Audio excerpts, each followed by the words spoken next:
In this talk, I want to reflect on as you said, on the art of practice involved in outreach youth work. That is, on the occupational skills and practical know-how employed by youth workers.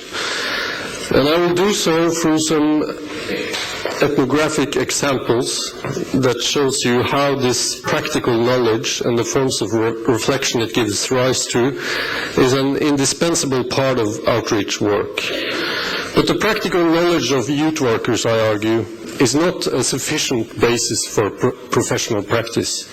Youth workers can profit from engaging with an external theoretical perspectives on their own activities. My talk is based on a study of outreach work in 4 different locations in Norway, which was recently carried out by the Norwegian Institute of Urban and Regional Research on assignment from the Alcohol and Drug Addiction Service, City of Oslo. My colleagues from the Institute, Nora Gotos and Marte Feiring, and I prepared a report.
bilateral negotiation with youths over the premises for interaction.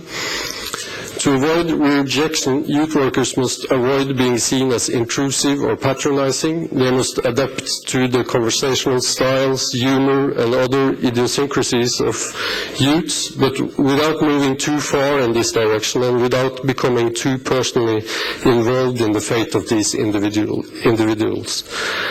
And while the problems youth workers encounter among youths fall into broad categories, it is also true that every individual they form a relation to pose a novel challenge to them, one that calls for a unique combination of measures and a unique personal touch.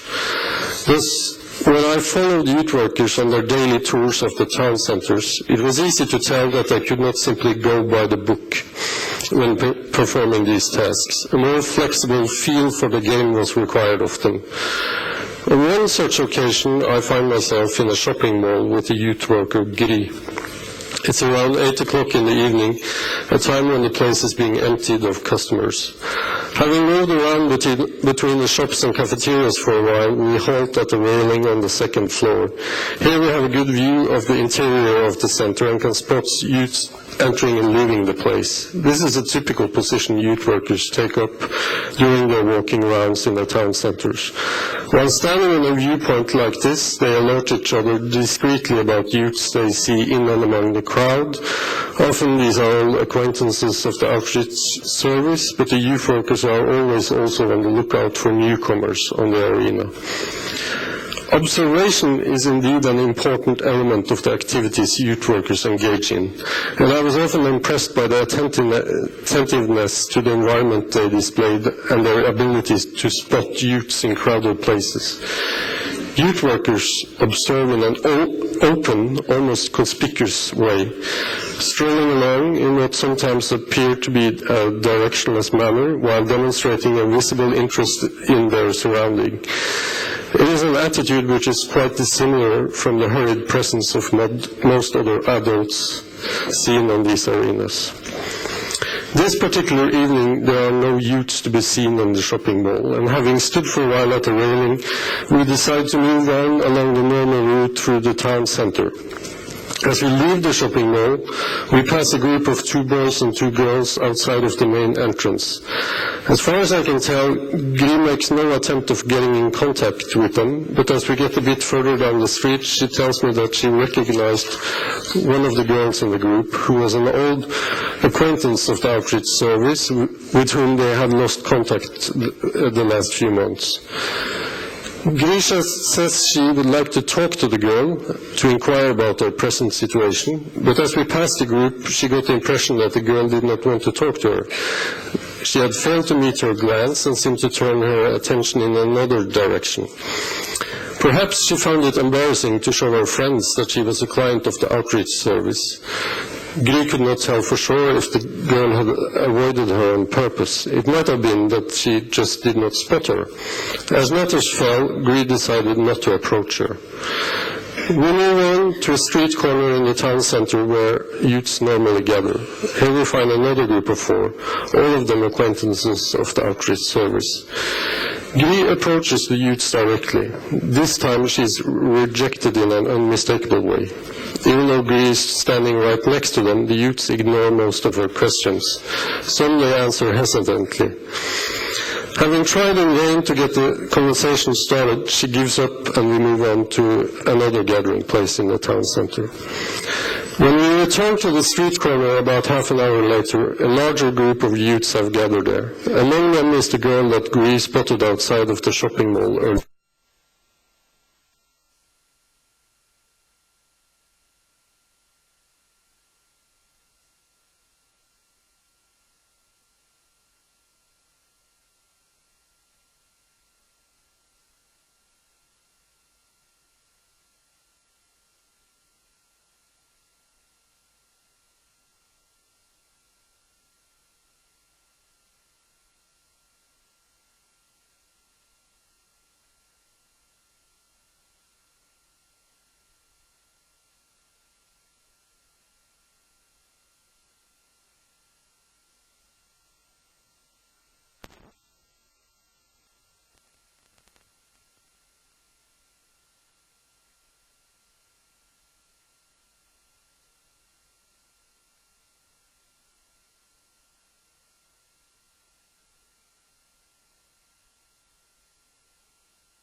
pursuit.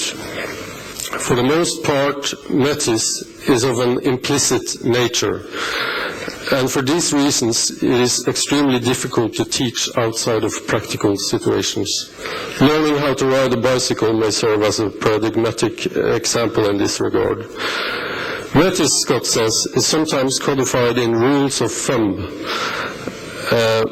and this certainly applies to the field of outreach work as well. But rules of thumb do not provide actors with precise instructions on how to solve complex tasks. It is rather our capacity to know how and when to apply such rules in concrete situations which makes up the essence of our practical knowledge. This alerts us to a second characteristic of metis, which is that it's always local and contextual. It is shaped by locally situated actors and must therefore always reflect their particular interest and concern. A third characteristic of metis is its pragmatic nature. It is made up of bits and pieces of skill and knowledge which has proven their worth in separate tests of practical relevance. If we were to translate our practical knowledge into abstract statements, it may very well prove to be wildly inconsistent. But this possibility is not a grave concern from the practical perspective.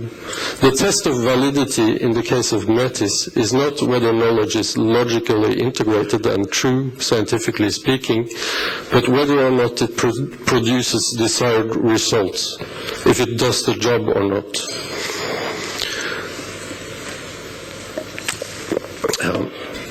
In order to develop my argument, allow me to dwell a little bit further on Scott's writing. His main concern in this book is to criticize the modernist dream of replacing practices based on local practical knowledge with universal schemes of human development. He shows how attempts to realize this dream in areas such as agricultural production and city planning have failed historically, and failed precisely because they have sought to do away with contextual knowledge, with metis. But in making this point, Scott falls into a common trap of romanticizing locally situated practices. Through his account, metis emerge on the one hand as a form of knowledge which is always superior to abstract and universalistic reason, and on the other hand as a fragile possession which is everywhere threatened by the forces of modernization. This type of sensibility is familiar to the field of outreach work as well. It is not only that outreach work is informal by nature, youth workers tend to make a virtue out of informality. And while outreach work is by necessity unbureaucratic, it tends also to be surrounded by an anti-bureaucratic ethos. Also, there is that tendency among youth workers to construct their professional role as a form of personal quest of morality, which is described by several analysts. There is a common thread here of resentment toward rationalization.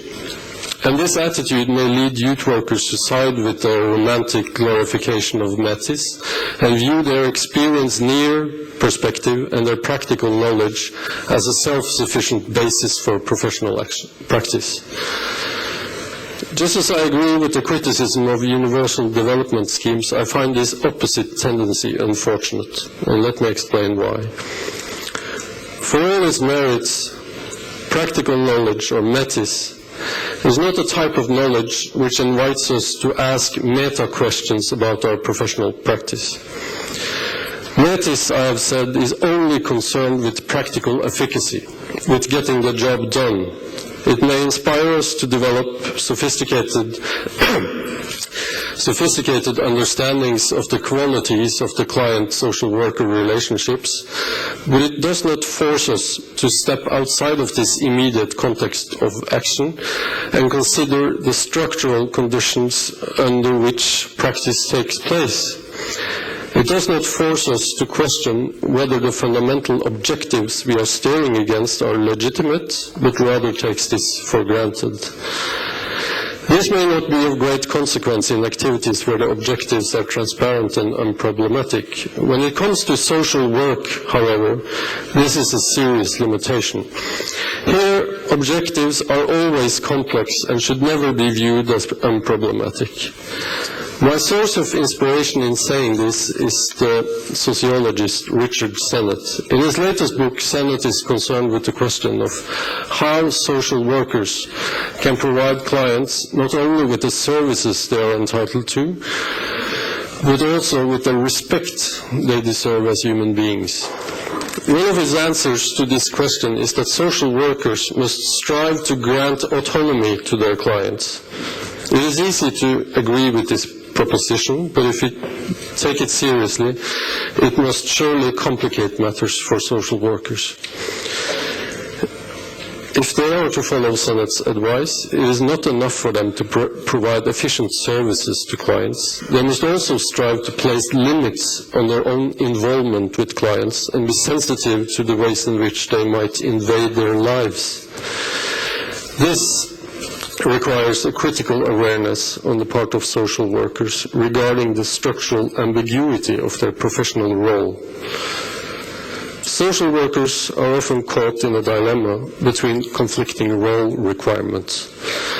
They are to provide personal care and support to clients, and at the same time participate in forms of state surveillance and disciplining of the same clients.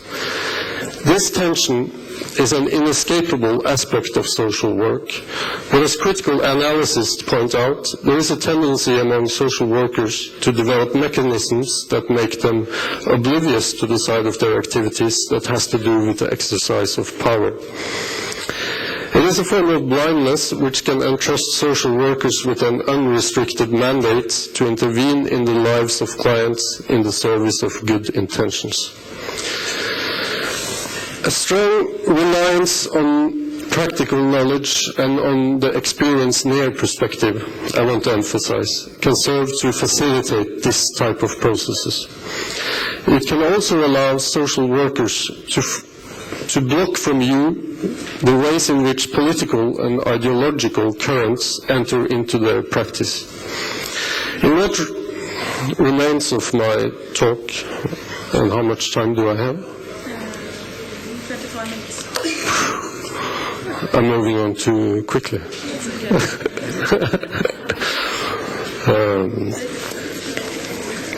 Okay, I should talk slower. In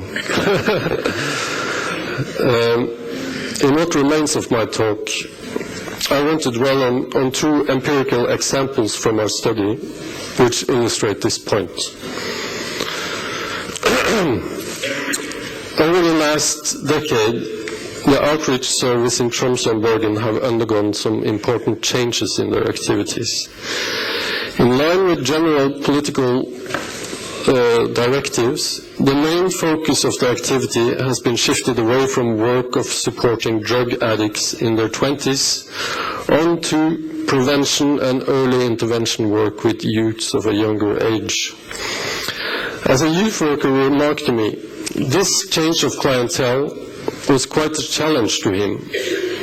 In the case of a 25-year-old drug addict, the relationship is usually a straightforward matter of providing support to someone who has come to terms with the fact that he is in need of help. With a 16-year-old school dropout, things get more complicated, he said. Often this person will show a greater striving for autonomy and a greater reluctance to receive help and support from youth workers. This type of experience can serve to heighten the tension between empathic involvement and surveillance I mentioned above. One way in which this was manifest in our study was in a tendency we observed among youth workers to project a frame of understanding onto youths, which we refer to in our report as a gaze of concern. There is a tendency to invest the urban environment with a dramatic quality, as a place where danger is lurking everywhere. As a result of this, the mere sighting of youths on this arena comes to be viewed as a remarkable event. Observed actions and statements made by youths are entrusted with a depth and significance which is perhaps not called for, as the pieces in a great puzzle to be solved. Street work takes on the feel of an ongoing investigation and gets loaded with the kind of excitement one might associate with undercover surveillance work. In our report, we point to several reasons why this gaze of concern arises. One of the reasons is to be found in the rhetoric employed in the contemporary discourse on prevention and early intervention. Viewed through the lens of the idea of prevention, almost any youth can emerge as a potential victim in need of rescuing. And this may incite youth workers to accentuate the element of surveillance in their practice or to develop practices that in other ways violate the integrity of youth. Another thing we highlight in the report is how target group of youth workers is constructed, formally and informally. Formally, the outreach services define their target population in a way which includes all youths in a certain age group who exhibits a certain range of problems or who is at risk of developing such problems. In practical situations, on the street, however, a much more narrow understanding of who belongs to this category as youths with a certain type of outer appearance was reigning among the youth workers. Most of the youth workers we got into contact with could tell at a glance if a person was a target group youth or not, and they seldom missed the mark, as they said, or in other words, they seldom approached well-functioning youths on the street. Although this tendency is quite understandable, it is worth pointing out that it can serve to channel the efforts of the outreach services onto a narrow segment of the youth population and perhaps also neglect other segments that should be of interest to the outreach services. This also touches on some important issues related to stigmatization of youth. The risk here is that youth with a certain class identity comes to be seen as the natural clients of the outreach services. And this point is made clearer if we take into consideration that outreach work is by no means the only preventive effort directed at youth. Over the last decades, a wide range of programs of prevention have emerged within the welfare state. As the sociologist Yngve Carlsen points out, many of these efforts are directed at the same persons. The combined effect may be that some categories of youths are socialized into a role of dependency on the welfare state, or rather, as Carlsen suggests, that they come to experience a form of pressure which make them want to seek refuge from the apparatus of prevention.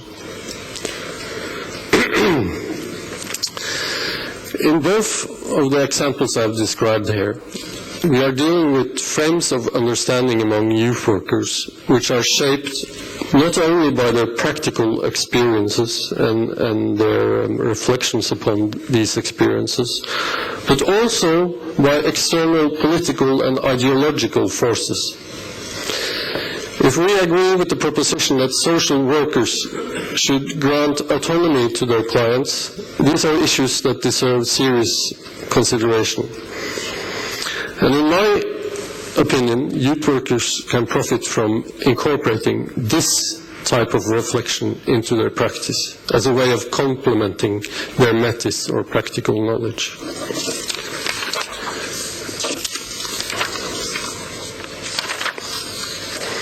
Let me also point out that these observations are a product of the application of an external perspective informed by social scientific research and theory on the activities of youth workers. You may want to dispute the observations or disagree with the way I have elaborated them, and rightfully so perhaps, but that is not the main point here. My point is rather that this type of reflection is a valuable and necessary addition to youth workers' stock of knowledge. What I'm calling for, in other words, is a greater engagement with social scientific theory and research among youth workers. Not only through talking to researchers or reading this type of literatures, but by carrying out similar exercises on their own, thinking about their own practices in this way, in this perspective, which means always thinking about power relations that enters into social work. So, to conclude my talk, let me say that I have tried to provide you with some glimpses of what is involved in the practice of outreach youth work. And I have emphasized how this type of work is heavily dependent upon the practical knowledge or methods of youth workers. I have highlighted the limitations of METIS and argued that youth workers should complement their stock of knowledge with an external, social, scientific perspective. And considering all that is going on in the field of outreach work in Norway these days, with the founding of a study program and events like this one, I think there are good reasons to be optimistic with regard to this request. Thanks.